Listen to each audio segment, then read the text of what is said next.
Everybody, thanks for tuning in. If you haven't already, please subscribe. And as always, leave a comment and a like. Like to read your comments. And if there's something that kind of catches my eye, I definitely will respond to it. I did post something on Facebook on my professional page, Mayoko NBCS. And it was basically, do you have any questions for a YouTube video that I'm going to be doing, which I'm doing right now?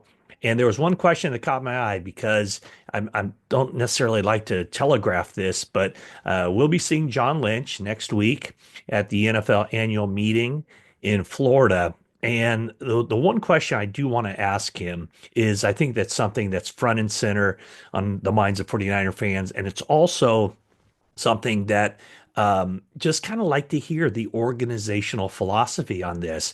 I mean, it's very clear from the time that John Lynch spoke at the NFL scouting combine that the 49ers were going to cut down on their spending, their cash spending for this year. Obviously, they're going to be right up against the salary cap with all the stuff that has to be done here in the future, most notably Brock Purdy's new contract. And of course, maybe more than likely, a contract extension for George Kittle. But is there a correlation between reducing the spending and reducing expectations for the coming season? 49ers made no bones about it. Last year, they went all in. They spent a lot of cash and they wanted to compete for a championship after going to the Super Bowl and losing in overtime the previous season. So, what are the expectations for the organization? The 49ers finished 6-11 last year, last place in the NFC West, and now, they've gotten rid of a lot of starters. They're going to be replacing those starters theoretically with either backups from last year or guys that they acquire in the draft. Very few. They haven't spent much in free agency as far as going out there and getting starting caliber players. It's basically been second and third wave of free agents. So that's going to be a question for John Lynch for him to address. And of course, I would not expect him to say, oh yeah, we're scrapping our plans, our expectations for the coming season. And I don't think that that'd be the right answer anyway. Just when you look at the 49ers roster, yes, they've lost a lot of good guys, a lot of starters, a lot of players who have played well for them in the past. But when you still have a nucleus that consists of basically someone at every position group, when you have a nucleus of guys that consist of Brock Purdy, Christian McCaffrey, Kyle Juszczyk is still around, Trent Williams, George Kittle, Nick Bosa, Fred Warner, Diamador Lenore. When you have that many players, I forgot Brandon Ayuk, and then Jawan Jennings, darn near 1,000-yard receiver last year. When you have that many players, either guys who produced or guys who have big contracts, then you just can't say it's a tear down and a rebuild. So the first question, which that's the reason I brought that up, comes from Michael Maxwell. This is off of Facebook.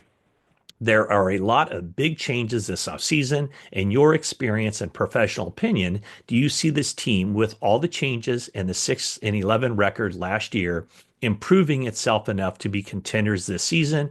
Or do you think their plan is to be in 2026? Well, the one thing that works against them is a schedule that is a fourth place schedule. And I don't think when you look at it, there's, when you think back to this past season, a game against Kansas City on the road, against Green Bay on the road, against Buffalo back-to-back weeks. Yeah, I just don't think, last year when I looked at the schedule, there were a couple of games where I just said, okay, well, they're not winning that one. And probably the biggest one was that game, the Sunday night game at Buffalo, just because they're playing Buffalo late in the season. It was the second week in a row that they were on the road. And so I just did not see them winning that one. When you look at the 49ers schedule this season, and the schedule hasn't come out. Obviously, they don't have the dates, the weeks, the times for those games. But just when you look at it, the knee-jerk reaction isn't like, oh my gosh, they have to go on the road and play that team. That's going to be a tough ask. And so also last year, the 49ers had the built-in disadvantage of having a complete negative when it came to rest compared to their opposition. So 6-11, though, I mean, nobody expected that. All the injuries and everything else that happened, bad play, uh, guys who didn't perform up to expectations, guys who couldn't get on the field, guys who couldn't stay on the field. So there's a lot of stuff going on. Obviously, special teams, defense. And so they've made those changes. Brant Boyer, special teams coordinator, Robert Saleh, defensive coordinator. But for this season, I think that it's difficult. I think it takes a leap of faith at this point to say, oh, they can get right back up there and be a contender in the NFC. I think that's asking too much because I really think the burden of proof falls on them to show that they can be more like the 2023 team and less like the 2024 team. So right now, until otherwise, I kind of go into the season as far as the expectations for the 49ers of them being a 500 team and being right there on the cusp of the playoffs. But, if you're looking for a team that can get home field advantage in the NFC, I just don't think they're there unless as many things go right for the 49ers in 2025 that went wrong for them in 2024. So anyway, I'm going to ask John Lynch that question about the lack of spending, if there's a correlation to lessening expectations, and we'll see what he has to say about that. Okay, another question. Oh, and I also wanted to touch on this. I saw somebody on the YouTube comments talked about we need more graphics, need more pictures, and not just me talking. Um, Up to this point, that has been very much by design. I just wanted to get into this YouTube space, kind of check it out. I haven't even really been doing it for, well, not even close to a full year. I started in training camp. And so I just wanted to kind of see if there is an appetite for what I'm doing. It's, by and large, it's a one man gang right now as far as me doing this. So it's not really my expertise as far as the side of the video and incorporating graphics and dressing it up to look nice. I just wanted to kind of dip my toe in this a little bit and see what the capabilities are, what the potential is, and everything like that. So that's why there have been technical difficulties. That's why it doesn't always look pretty. But we'll see, as time goes on, if I get the appetite to do more of this and maybe take this to another level. I definitely reserve the right to do that.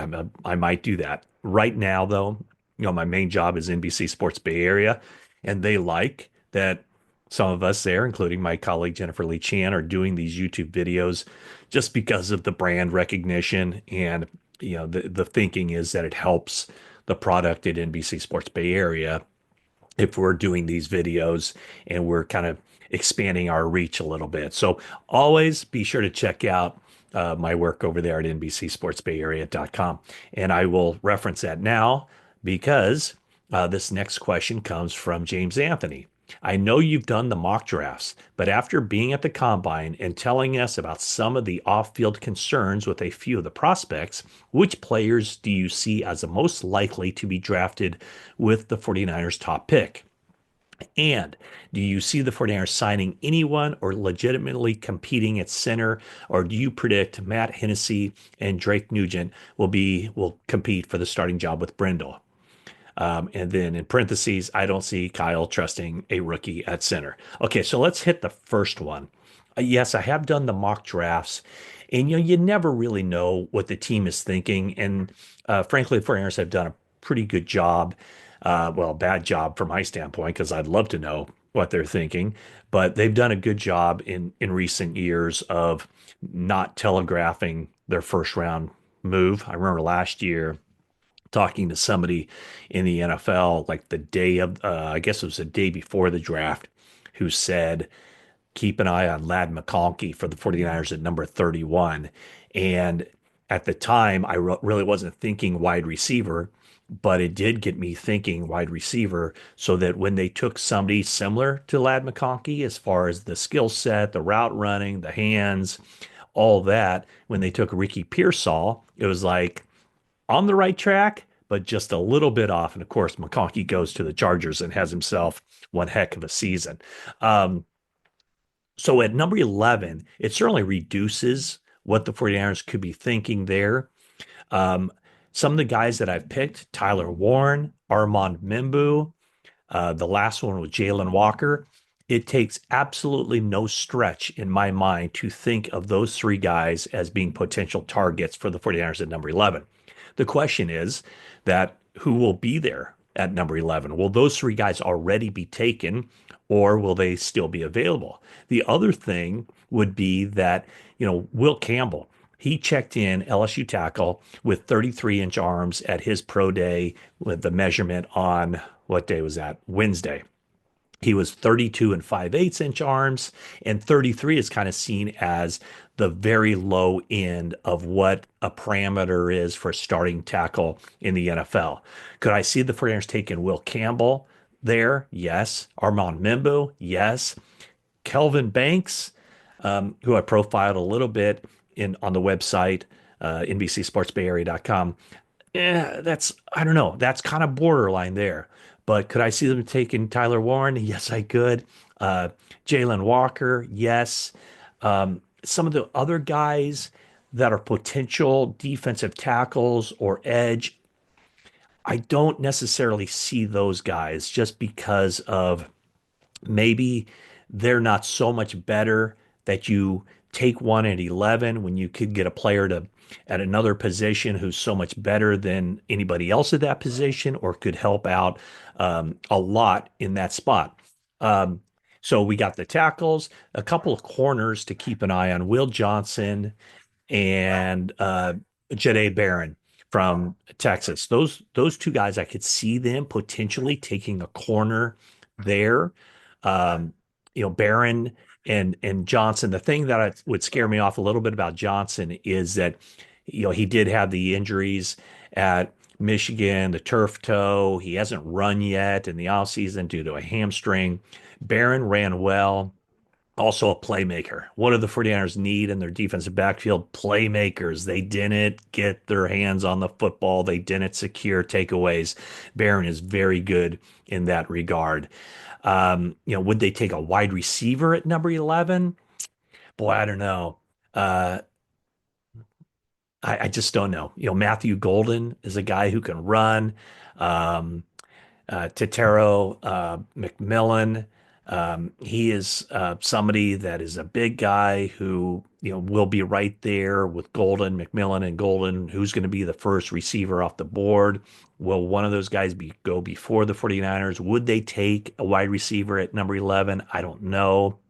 Um, Boy, I tell you what, again, I think it's too early to take this guy, but Emeka Egbuka from Ohio State just has Shanahan written all over him. The hard-nosed player, smart as heck, just checks all the boxes. So I don't think that they would go wide receiver, but wouldn't shock me either. I mean, I don't think they're going to go running back. Obviously, not quarterback, tight end.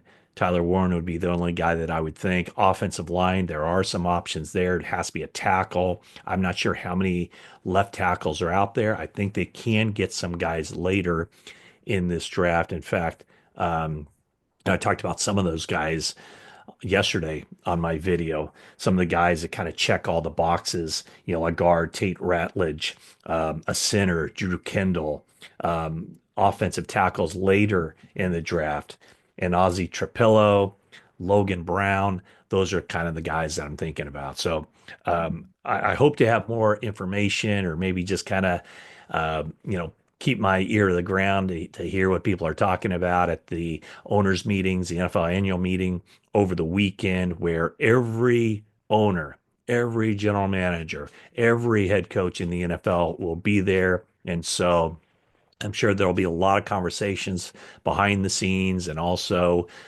maybe I can kind of pick up on some information as well, as far as that I can use for my next mock draft. Oh, yeah. The other thing you had, do I see the 49ers signing anybody to compete with Jake Brendel at center? No, not at this point.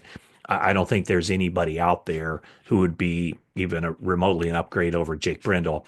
I think Hennessy will have an opportunity to compete, perhaps Drake Nugent as well, but also, the one guy to keep an eye on. I mean, there's a lot of guys, but if you're looking third, fourth round of the draft, Drew Kendall is somebody that comes to mind for me from Boston College.